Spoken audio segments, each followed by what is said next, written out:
Le prix Turing, Alexa avec des bras et les compléments alimentaires, nous sommes le dimanche 31 mars, bonjour à tous. Voici votre concentré d'actualité scientifique sélectionné par MaxiScience. La différence entre l'homme des cavernes et nous, c'est le résultat de la science. Et ce n'est pas une opinion, c'est de la science. Notre monde n'est pas si moche. Scott Fraser, un Écossais, s'est réveillé d'un coma capable de parler uniquement le malais. Durant 24 heures, l'homme s'est exprimé uniquement dans cette langue, malgré le fait qu'il ne l'avait pas parlé depuis 19 ans et qu'il l'avait uniquement appris durant son enfance. Heureusement, l'Écossais a retrouvé sa langue natale, l'anglais, quelques jours plus tard. Yann LeCun et son équipe ont décroché le prix Turing, ou l'équivalent du prix Nobel en informatique. Ils sont récompensés pour avoir posé les bases du deep learning en intelligence artificielle, une belle récompense pour la France.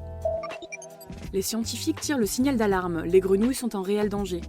Dans un article publié dans le magazine Science, 41 d'entre eux alertent sur les ravages provoqués par un champignon qui, depuis 50 ans et à travers le monde, décime les amphibiens.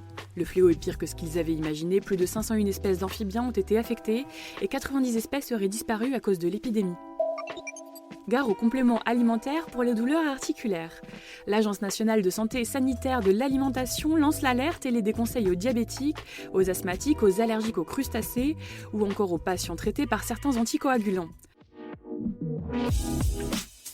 Super, j'adore. Alors écoute-moi bien, je vais essayer d'être clair avec toi. Ouais, génial. Une femme séropositive a reçu le rein d'une femme porteuse du VIH à Baltimore aux États-Unis.